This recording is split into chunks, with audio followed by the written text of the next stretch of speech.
So welcome on the Fuzzing Labs Academy. Today I'm gonna show you how to do fuzzing on C and C++ program using Honggfuzz. So Honggfuzz is actually one of the most popular fuzzer in the wild. Just to give you a quick overview, it has been created by Robert Swiecki from Google. And the main idea is, if you are familiar with other tools like AFL and libfuzzer, it's exactly the same concept. Especially Honggfuzz will be a coverage guided fuzzer. So I mean that's the most common way we are using it. Of course, you can use it.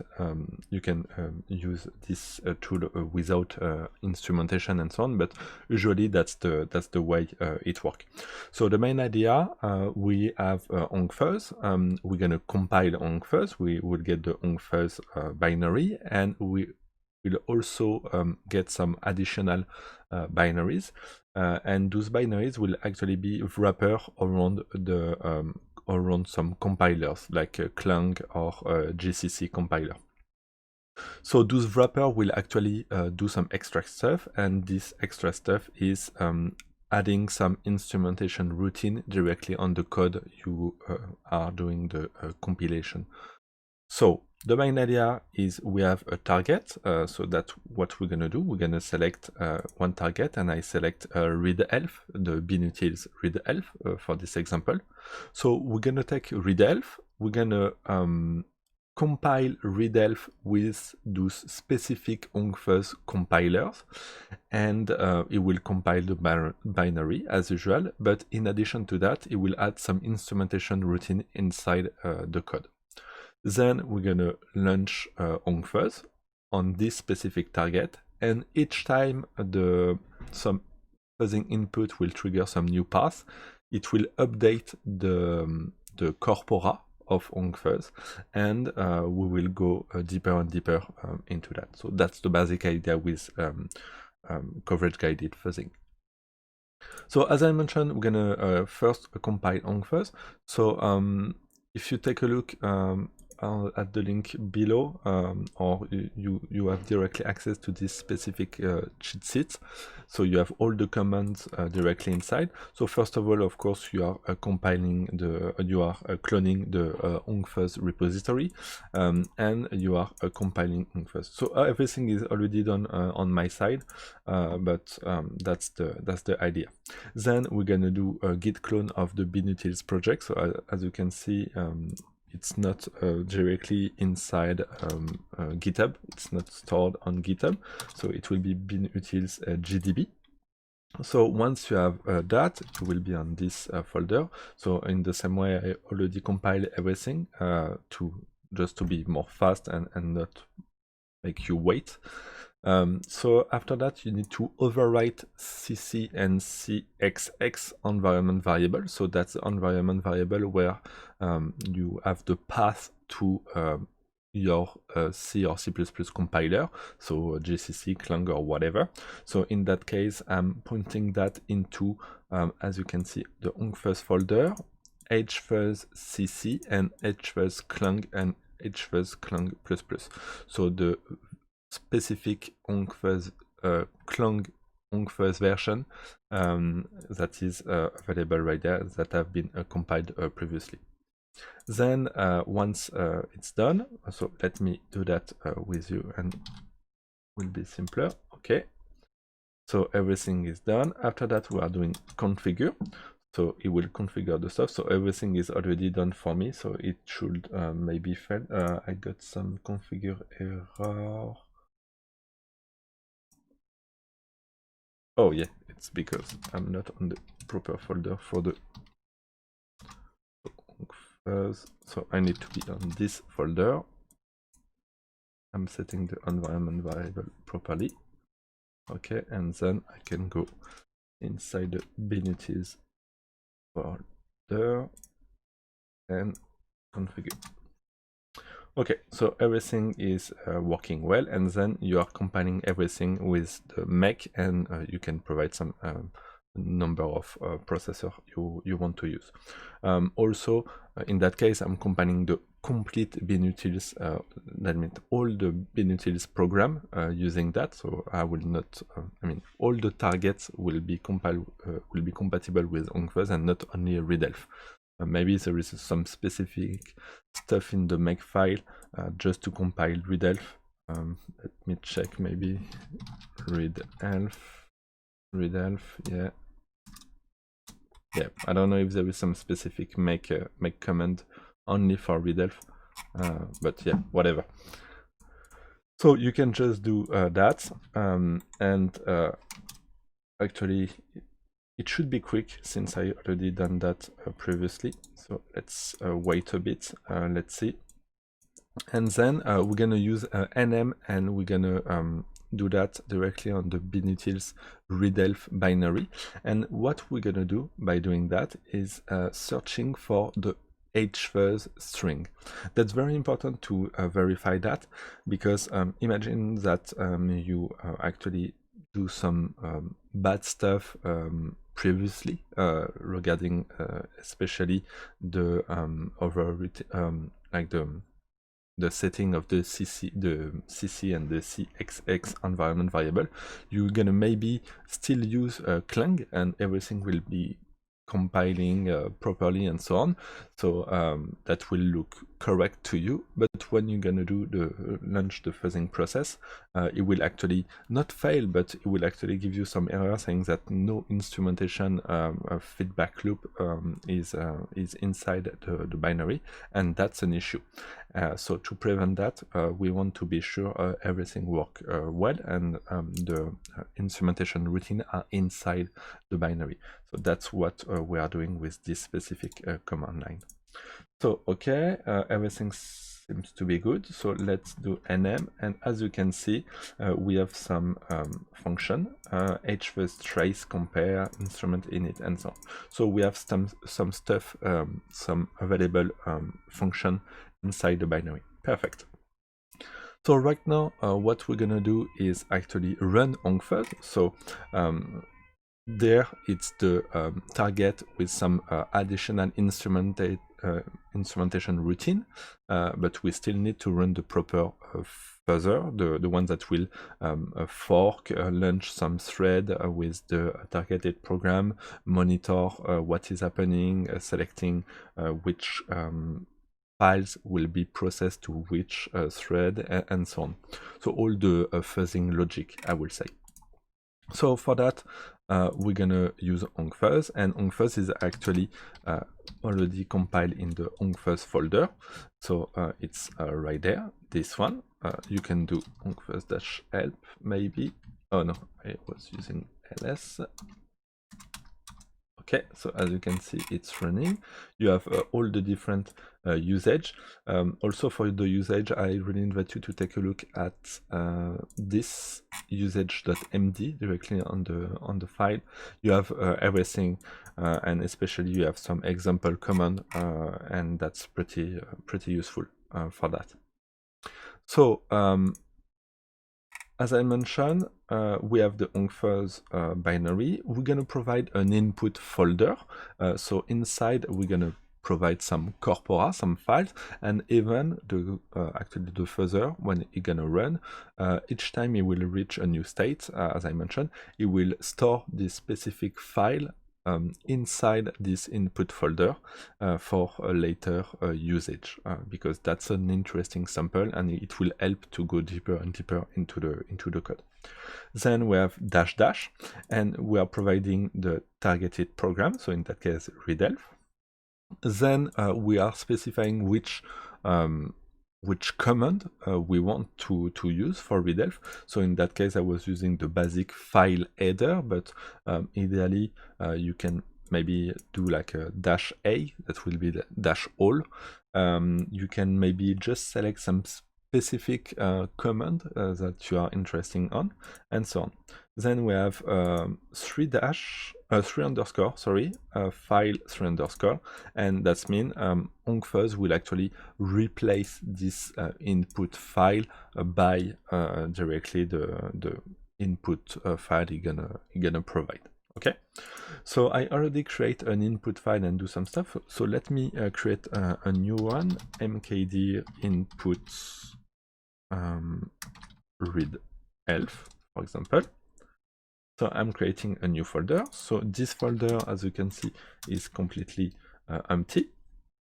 So then I will launch the fuzzer, specify that I'm using this input readelf folder, dash dash, and after that I'm targeting the readelf binary and this with this specific option. Okay, I can launch the stuff, and as you can see, it's pretty immediate. You have the Honggfuzz, so that's the graphical view of Honggfuzz. Let me zoom out just to have something more cleaner. So just to be quick on that, right there you can see that we're on mode 323. It's because actually there is 0 file at the beginning, so we have started the fuzzing with 0 corpora, and as you can see, the corpora is growing over and over. Each time we are reaching some new path, so you can see a new line happening right there. That means we are reaching a new path. That's an interesting sample to store. Some other stuff interesting. Right there we have the thread, so we are currently running 8 threads. By default it will take half of your threads available, so in my case I have 16 threads on this laptop. What's next? You have so the speed, the number of test cases executed per second. That is pretty interesting. By default we have a 1 second timeout, and so on. Yeah, that's pretty much all. And you have also the coverage update. That means the last time a new file reach a new coverage, I will say. So as you can see at the beginning, it's pretty fast. So it's look like we have around 200 files into the corpora right now. So let's stop the fuzzer with Ctrl+C. Let's run that again, and as you can see, well, we was quickly on the mode 1, and it's actually the replay mode, when you're gonna take all the files into the corpora and just replay it and get some feedback from that. As you can see, we have init around 230 files, and actually those files come from the folder inputs readelf, this one. So let me just count the number of files. We have around 600 files right there. Yeah. So as you can see, Honggfuzz curve, so all those files have been generated by Honggfuzz. So that's interesting. And yeah, I forgot to mention right there, we have the coverage evaluation. So since we are only targeting the -- file header, it will be really limited in terms of coverage, because I mean that is I would say all the edges inside the complete binary. So don't expect to get a 100% on that. It's going to be really complicated. So something you can see right there, if I'm stopping right now, we are on around 450. Okay, so I'm stopping the stuff right now. Okay, so let's modify the command line and not use this command, but this one, -a. So -a is for -all, so it will try to execute a bunch of commands. You can actually see that directly on the readelf stuff. So as you can see, -a equivalent of file header, program header, section, symbol, and so on. So a bunch of options. Of course, there is a bunch of others that are not right there, so it could be interesting to switch from one to the other, and so on. Of course, the more option you are using, the more slow your program will be. That's because there is more stuff to process and more computation and more operation to handle, and that's perfectly logic. So as you can see, the edges have growing up. It's also because some new option, some new condition have been reached, and that's pretty normal. So we are currently around 800.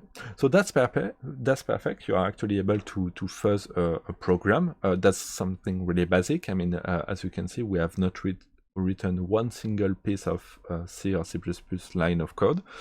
We have not done some more advanced stuff like persistent fuzzing, like writing some harnesses and so on. It was really like the most basic stuff as possible. But that's still interesting because that means you can still apply that on your day-to-day basis and just try to do fuzzing and learn from that.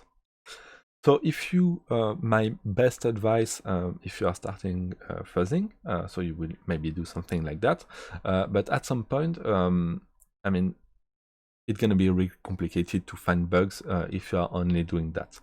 The first thing that makes sense for me to improve your fuzzing process is to find a good corpora. That means find some input file to give to this fuzzer, and like that this fuzzer will do some mutation and some manipulation on that, and try to execute that over the targeted program.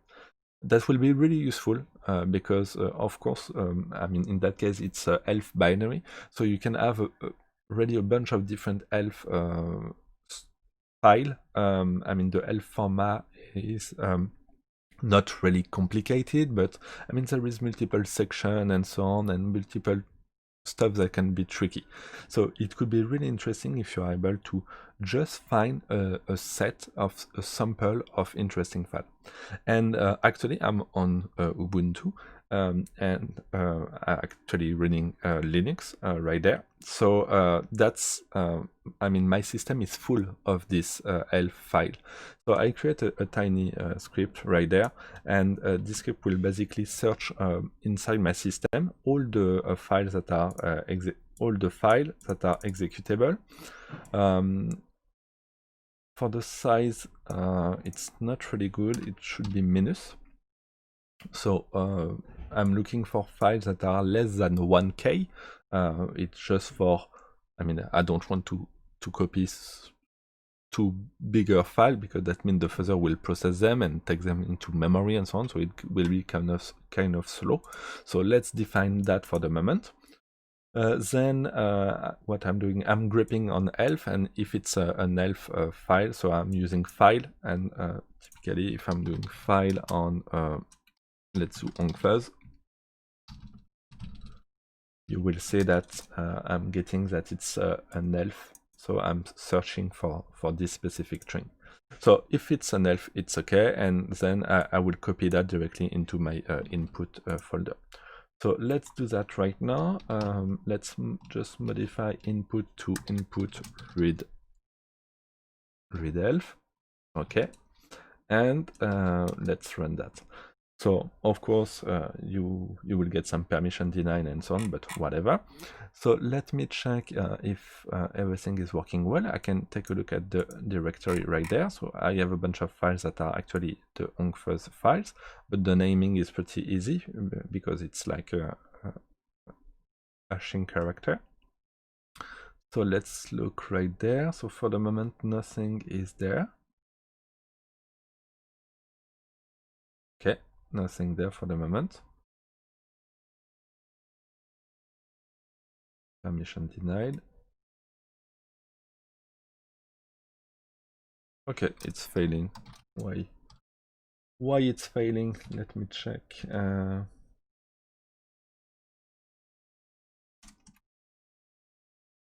Let me check with plus 1K. Oh, okay, plus 1K is working. Okay, so maybe I'm actually wrong with a file. Let me check that.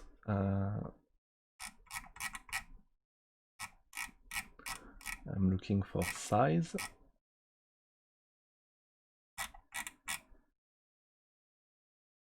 I will not find that there. Okay, not really useful. Okay, so I'm looking for size.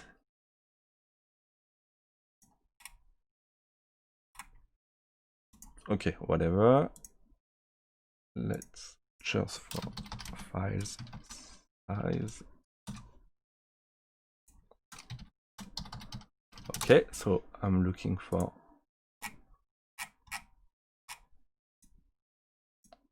file dash size. Okay, file command. Not this one.